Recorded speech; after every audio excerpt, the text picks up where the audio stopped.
اینجا چند تا کندانسور داریم. این کندانسورها لوله دیسچارجمون وقتی که میخواد وارد بشه میان یه یو برعکس میدن تا بالای کندانسور. علتش چی است؟ مایع مبرد نیاد بریزه سر کمپرسور تو دیسچارج کمپرسور، یا یه شیری یه طرفه کار میذارن. خب این یه نکته هستش که کاملا درست اینجا اجرا شده. روی این یکی کندانسور هم میبینید ما اینجا یوهایی داریم که درست کار شده. اما نکته جالب، از سر کمپرسورتون هم باید بذارید یه شیره یک طرفه. اینجا هم آورده دوباره یه یو زده. میخوام به من بگید که آیا این یوها درست هست یا نه؟ علت وجود این یوها چیه؟ چرا این یوها رو برداشتن گذاشتن اینجا؟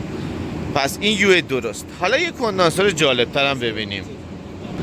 توی این یکی کندانسور به این نتیجه رسیدن که اعتقادی به یو ندارن، خروجی کندانسور رو مستقیم گرفتن و آوردن سمت پایین. دیسچارج هم مستقیم اومده توی کندانسور، پس مستقیم کار شده بدون یو، بدون شیر یک طرفه.